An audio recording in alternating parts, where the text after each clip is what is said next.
Madam आप डबरा आई हैं, आप लगातार डबरा में जो अव्यवस्थाएं वो फैली हुई हैं, चाहे मंडी की बात करें, चाहे स्वास्थ्य सेवाओं की बात करें, चाहे शिक्षा की बात करें, चाहे नगरीय प्रशासन की बात करें, तो क्यों नहीं इस और अधिकारियों का ध्यान है, आपका ध्यान है, क्यों डबरा से दूरियां? पिछली जो आपका लास्ट पॉइंट था उससे शुरू करूँगी। तो नगरीय क्षेत्र में जो अव्यवस्था है उसमें मुझे लगता है कि सबसे बड़ी इम्पॉर्टेंट रोल किसी भी शहर का, यदि आप लोगों ने न्यूज़ आप सब देखते होंगे कि इंदौर लगातार सफाई के क्षेत्र में 7 साल से पूरे देश में फर्स्ट आता है।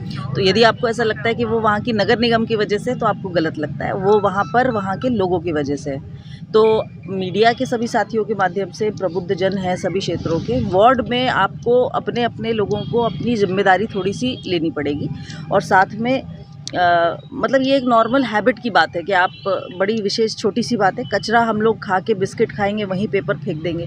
धीरे धीरे इस आदत को चेंज करना होगा और हर बार सरकार का या नगर निगम या नगर पालिका का मुंह देखना बंद करना होगा।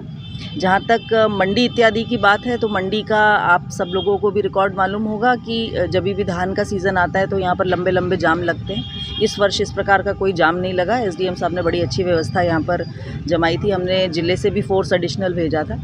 लेकिन मल्हार और कचियाड़ा जैसी अव्यवस्थाएं मंडी में अभी भी फैली। मल्हार क्या है? एक ही अपने जो मंडी सचिव है वो 3 मंडियों का एक साथ प्रभार संभाले हुए हैं। मल्हार में ये होता है कि जैसे वो शासन से मांग करेंगे यदि और लोग हमको मिल जाए खरीदने के बाद किसान से अपन ने उसको, जैसे अपन ने 2500 में उसकी रेट तय हो गई और जैसे ही कांटे पे पहुंची अपन ने कह दिया नहीं हम तो इसको 2200 में खरीदेंगे। नहीं, इस चीज़ को तो बिल्कुल टोटली डिस्करेज करना है। इस पे ज़रूर ध्यान दिया जाएगा। मंडी में बैठ के पर्चियाँ काटते हैं, कोई भी 37 की जो पर्ची होती है ऑक्शन नहीं हो रहा उसका। ओके, नहीं, तो आप जो ये विषय मेरे संज्ञान में लाए हैं इनको गंभीरता से देखा जाए। स्वास्थ्य सेवाओं को भी ले बड़ी दिक्कत स्वास्थ्य है। सेवाओं में काफ़ी दिनों से बहुत प्रयास करने के बाद में अब वो हॉस्पिटल जो है ओटी इत्यादि काफ़ी अच्छी स्टेज पर आ गया है। तो संभवतः फरवरी तक हम उसको शुरू करने की स्थिति में रहेंगे। और जो इसी कारण से जो हमारे सारे डॉक्टर्स मुख्यालय चले जाते हैं क्योंकि हम ऑपरेट करने के लिए यहाँ पर व्यवस्था नहीं है, ये बोलते हुए, तो ज़रूर डबरा में अब सर्जरीज़ एक बेहतर स्तर पर शुरू हो पाएंगी।